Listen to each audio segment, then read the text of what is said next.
Muy buenos días. Vamos a hablar en esta mañana sobre las propiedades de la materia. Y para eso tenemos contempladas ciertas actividades que vamos a desarrollar el día de hoy como plan de poder tener conocimiento sobre lo que vamos a hablar el día de hoy. Y para eso vamos a tener unos recursos de este libro, como ustedes lo pueden ver, que se titula Física y Química. No vamos a combinar lo que es la física y la química, sino vamos a hablar directamente sobre los que son las propiedades específicas de la materia. Como ustedes pueden ver, hay diferentes estilos en que la materia tiene comportamientos, uno que ha sido moldeado por el ser humano y otros que por su misma naturaleza pueden ser también formados a su manera. Aquí tenemos un vidrio en forma de copa y también tenemos una piedra. Ahora ustedes se preguntan, ¿qué es la materia en sí? La materia lo podemos definir no como la definición clásica, como que siempre las que nos han venido arrastrando desde la primaria, al básico, incluso en carreras ya universitarias. No es lo que ocupa un lugar en el espacio, no es eso, ni mucho menos aquello que tiene existencia por sí mismo, sino es aquello que tiene 4 elementos importantes: gravitatoria, electromagnética, nuclear fuerte, nuclear débil. Esos 4 elementos son los que definen a la materia. Al momento que nosotros decimos que existe materia en el espacio, no decimos una definición concreta de lo que es en sí la materia. Claro, no vamos a hablar específicamente de la materia, sino solo queremos hacer definir sólidamente qué es la materia en sí. No es aquello que ocupa un lugar en el espacio, ni aquello que tiene sentido o que perciben nuestros sentidos. La definición clásica de la materia está definida por 4 conceptos fundamentales: gravitatoria, electromagnética, nuclear fuerte y nuclear débil. Claramente que no vamos a combinar ahorita lo que son en concreto la física con la química. Yo sé que vamos a hablar de las propiedades, pero para tener ciertas nociones de lo que es en sí la materia, que no solo está definido por el conjunto de átomos o el conjunto de masas, sino también puede ser definido por como lo mencioné anteriormente. Ahora bien, como ustedes pueden ver, tenemos aquí varios objetos que puede ser a la vista de ustedes. Tenemos esto, una piedra, un vidrio, lentes y tenemos un cinturón. Ahora la pregunta de ustedes será: ¿por qué tengo estos objetos aquí enfrente? Para empezar, las propiedades de la materia están definidas por 2 conceptos: generales y específicas. Ahorita les voy a mencionar cuáles son las generales y las específicas. Las generales lo vamos a hablar dentro de un momento. Ahora bien, con respecto a esto, se pueden fijar ustedes que hay la materia y la misma naturaleza puede crear a su forma y a su conveniencia, porque así lo rigen también las leyes, porque hay leyes que la naturaleza misma tiene. Pueden observar aquí una piedra. Esta se caracteriza porque no es rígida ni áspera, es lisa y tiene esta característica peculiar también con lo que es con el vidrio. Ustedes se pueden dar cuenta que ese es un vidrio en forma de copa y que nosotros a la hora de sostenerla también tiene un peso, y esas son las características que tiene la materia. Pueden ver un cinturón. Si se fijan, a diferencia del vidrio y de la piedra, esta sí adapta la forma que uno lo quiere moldear.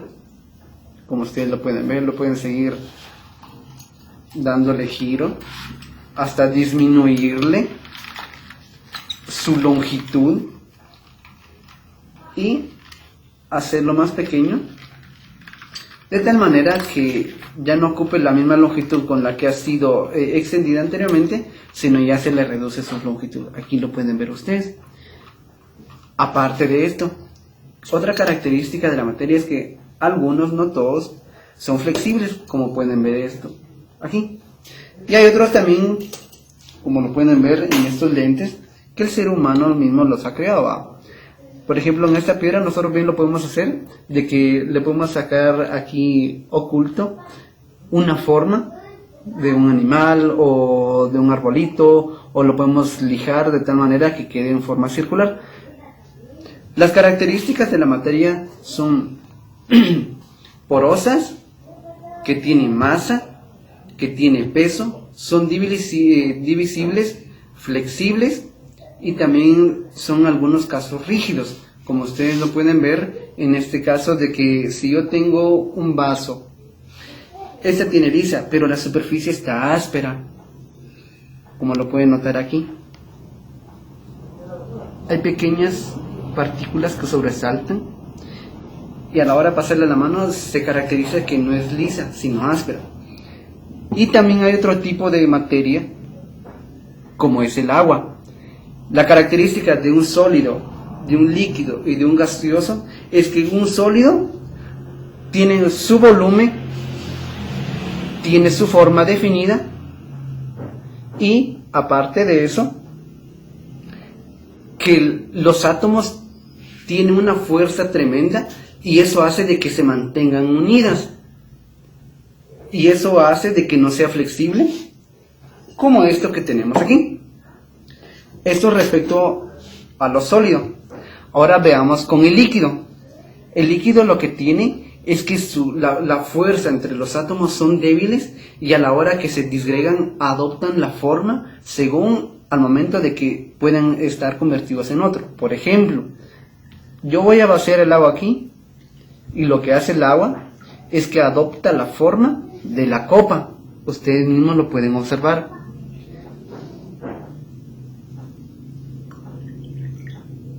Observen. Si se fijan, esto no adopta la forma como está aquí, para nada. En cambio el agua sí. Y eso es lo que tiene, que esto tiene forma definida, el agua tiene forma variable porque adopta varias formas según como uno lo quiera hacer, pero también el agua puede convertirse en un sólido al momento de tener temperaturas bajas. Poniendo en pausa, platicar sobre las características generales y específicas. Las generales son todas aquellas propiedades que hacen referencia a la materia que comparte todos en común. Las específicas son aquellas que tienen por sí mismas peculiaridades que solo ellas mismas la tienen. Por ejemplo, las generales son aquellas que contienen divisibilidad, impenetrabilidad, peso, inercia y otras más. Por ejemplo, la masa, el volumen o extensión. Esto que vemos aquí tiene masa, es impenetrable, pero sí también se puede dividir y va a llegar un momento que no va a llegar a ser divisible, o sea, indivisible. Vemos una característica específica, por ejemplo, una característica física específica respecto a eso es que hace referencia a que solo puede tener una estructura medible y puede tener sabor, olor. En este caso vemos aquí un jugo de melón y que a la hora que yo lo logre beber voy a sentir que es sabor a melón. Y claramente confirmo que sí es melón. Ahora bien, ustedes se preguntan por qué ese tipo de aspecto. Si nosotros empezamos a definir la propiedad de la materia, va a llegar un momento que nosotros también vamos a tener que necesitar una medición para poder calcular las propiedades de la materia. Por ejemplo, ustedes que miran aquí este libro, que es Física y Química, tiene un volumen, una extensión, una impenetrabilidad y también va a llegar un momento en que su estado de materia va a llegar a cambiar a otra forma.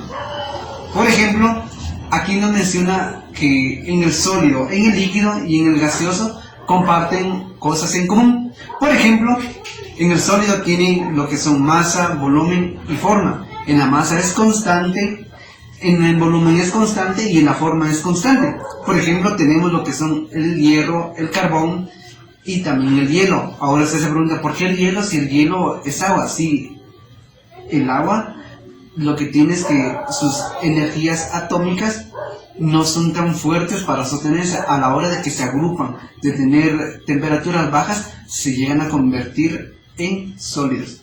Ahora vamos con el líquido.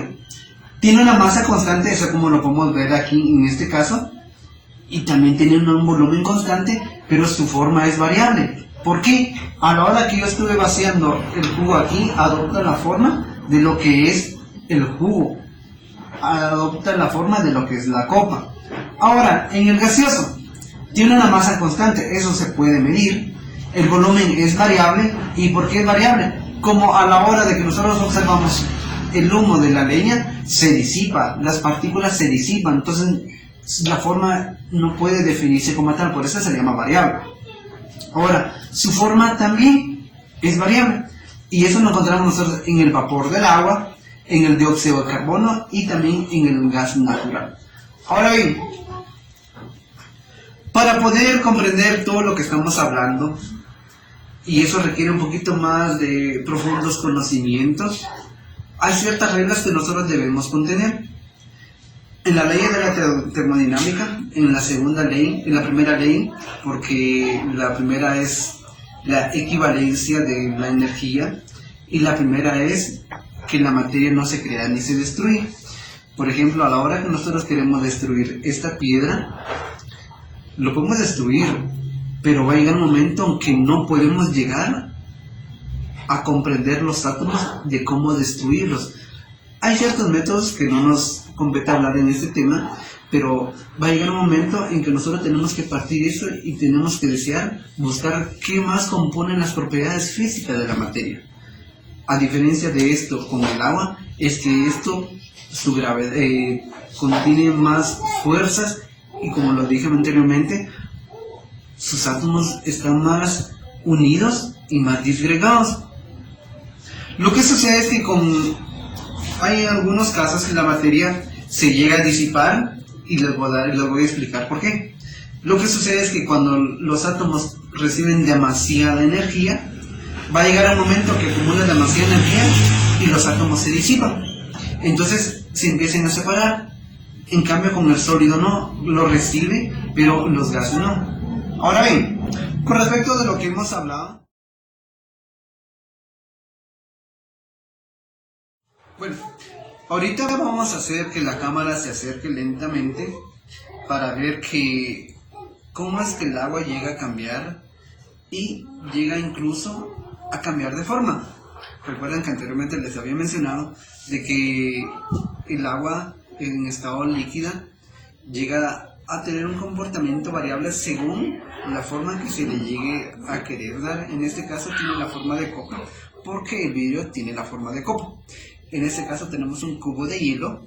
Si ustedes se fijan, tiene una forma relativamente al agua que tenemos aquí.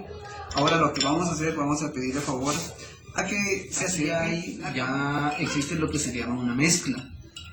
No es sustancia porque está combinado con otra, entonces ya lo denominamos como mezcla. Si se fijan, hay pequeñas partículas que flotan y que están dentro del cloruro de sodio, como ustedes lo pueden observar bien. Vamos a hacer otro poquito más para que ustedes lo puedan ver.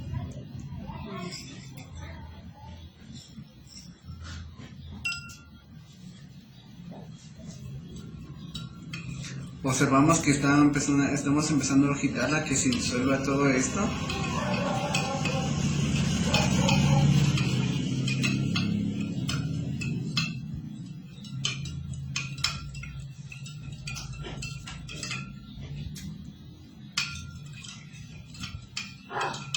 Inmediatamente observamos de que la claridad del agua ha estado cambiando. Observamos, miren, ha estado cambiando. Eso significa de que la materia, a la hora de combinarse con otros elementos, llegan a cambiar. Y lo mismo sucede en este caso con el ejemplo particular del Mar Muerto, que se encuentra en el oriente. En el ejemplo anterior que nosotros hicimos de mezclar el cloruro de sodio con el agua, vimos que iba cambiando la densidad del agua.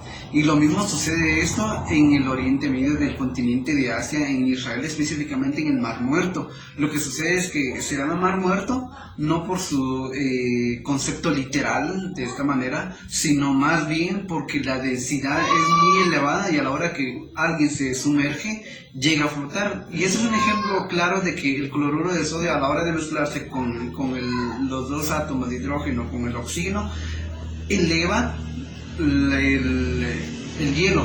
Ahora vamos a hacer ese tipo de característica o propiedad, como quieran llamarlo ustedes, de que vamos a meter esto y, si se fijan, se ha adherido el metal con el hielo. Es decir, el hielo solidificado se ha adherido al metal. Ahorita nuestra intención es ver la reacción de que la temperatura hace de que se vaya desprendiendo y vaya recobrando su forma natural el agua. Vamos a meter en este otro experimento el cubo de hielo y vean cómo flota. Y si se fijan, aquí es más evidente al ejemplo anterior. Se miran las pequeñas partículas de oxígeno entre los espacios que hay. Podemos ver cómo se comporta. Observen. Ya eso es lo que nosotros hacemos referencia desde que iniciamos la grabación, de que la materia tiene sus propias características. Y en este caso hemos mezclado el cloruro de sodio en el agua. Ahora bien, si se fijan, a la hora de que el agua se solidifica, llega a tener un comportamiento, como su nombre lo define, sólido.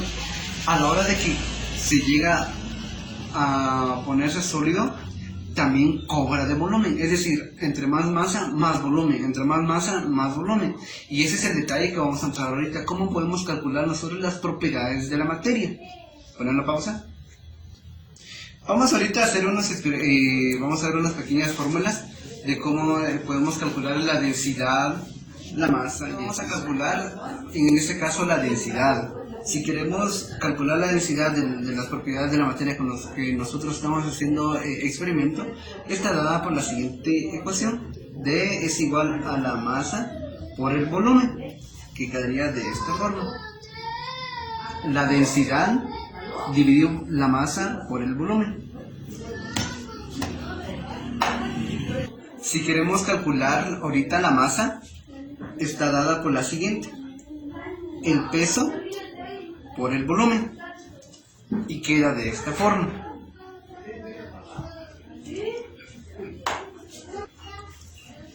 Si queremos calcular ahorita en este caso el volumen, que está dado por la siguiente, que es la masa por el peso, y está dado de esta manera.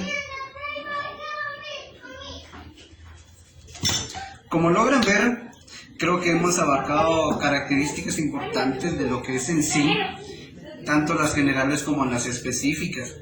En este caso, si nosotros queremos calcular el volumen, está dado por la fórmula, la masa dividido al peso.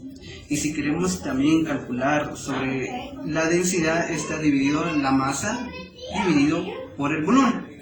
Muy bien. Vamos a hacer un pequeño ejercicio solo para que quede claro y en concreto de la pretensión de este video corto que se ha hecho sobre el tema de las propiedades de la materia. A continuación vamos a dar un ejemplo de cómo podemos medir las propiedades de la materia.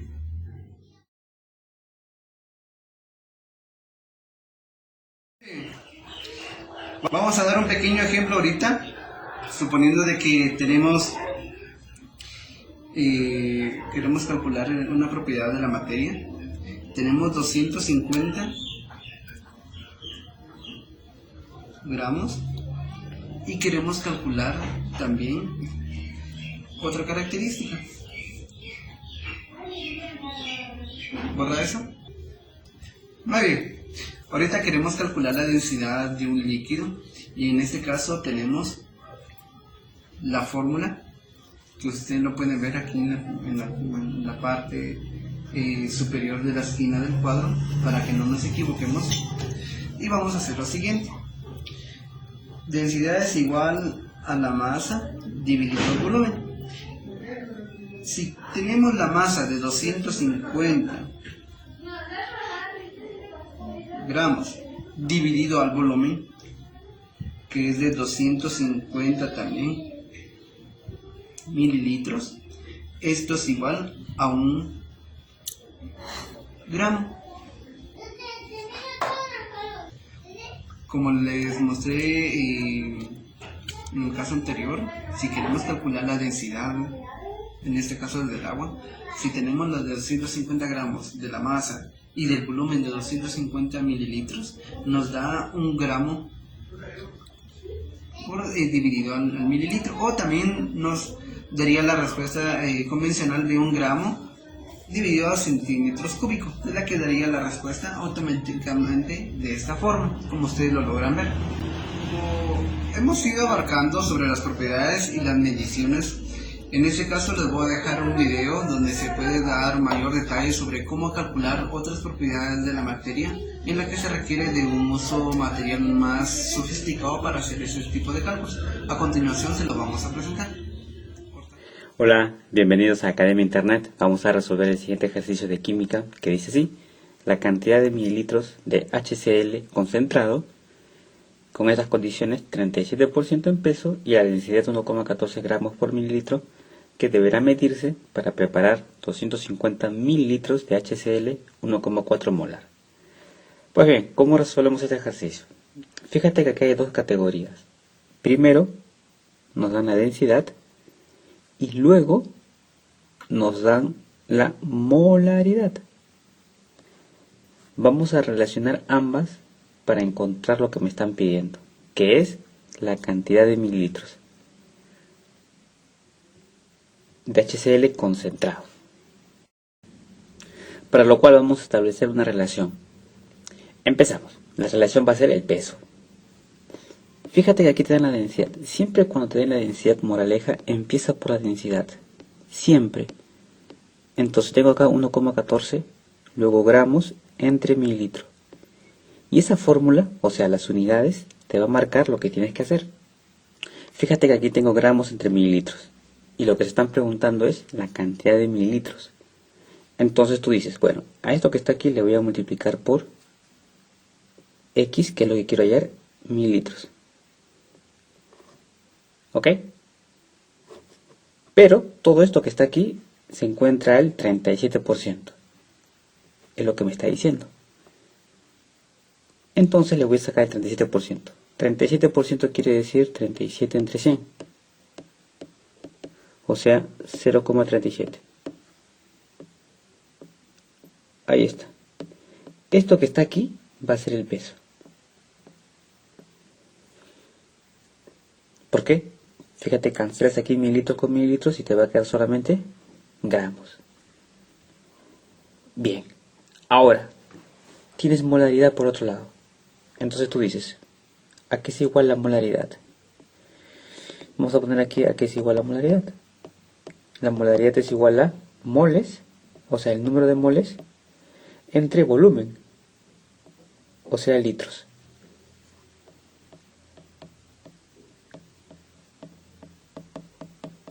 Listo. Eso es. En este ejercicio te dicen que este es 1,4. Entonces tengo aquí moles y aquí tengo volumen, y el volumen es 250. Pero 250 mililitros es igual a 0,25 litros. Lo dividí por 1000 nada más. Porque el volumen se expresa en litros cuando hablo de molaridad. Este pasa a multiplicar aquí.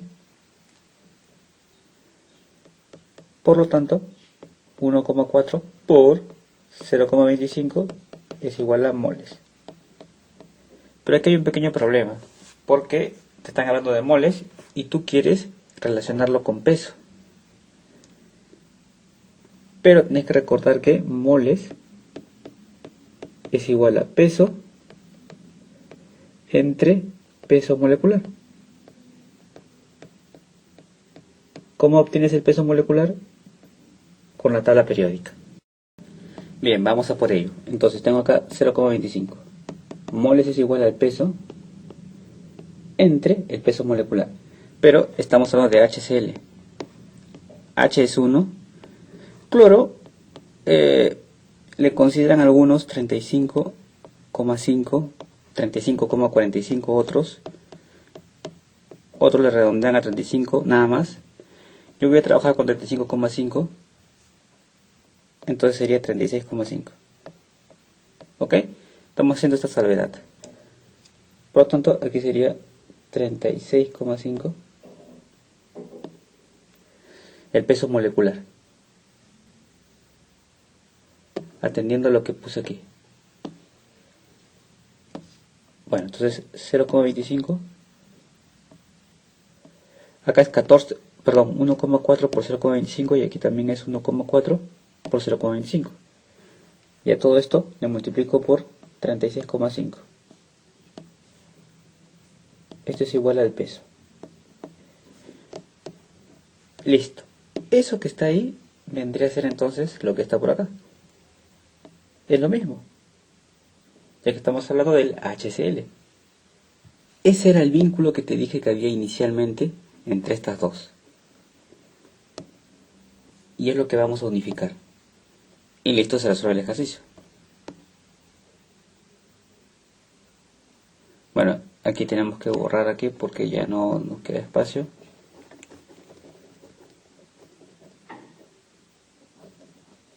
Entonces dices tú, 1,14 por X mililitros. Ya no pongo unidades. De frente es igual al peso. El peso es, yo sé que esto es 1,4 por 0,25. Fíjate que no estoy multiplicando porque lo puedo hacer al final. Ya está. Resuelvo eso y ya tengo mi solución. Por lo tanto, efectuamos nuestras operaciones. 1,4 por 0,25 por 36,5 me da 12,775. Y 1,14 por 0,37 me da 0,4218. Luego X es igual a la división de ambos. Vamos a borrar aquí. Y decimos que X es igual a 30,28. ¿Sí? O 30,2. Bueno, 30,2. O así, ya está. Mililitros. Solución de este ejercicio. Como se ha mencionado anteriormente, el objetivo del video es dar a conocer las propiedades de la materia y las mediciones. La pregunta es, ¿para qué queremos nosotros hablar sobre ese tema? Si lo hablamos en términos de la química, este detalle no solo está dado por los siguientes procedimientos que nosotros queremos abarcar, sino más bien, por ejemplo, en las farmacias, cuando nosotros vamos y preguntamos algún producto, viene medido y según estipulado las condiciones biológicas en la adaptación metabólica del ser humano. Y de ahí que el propósito del video va. Pues quedamos en espera de que el video haya sido de su agrado.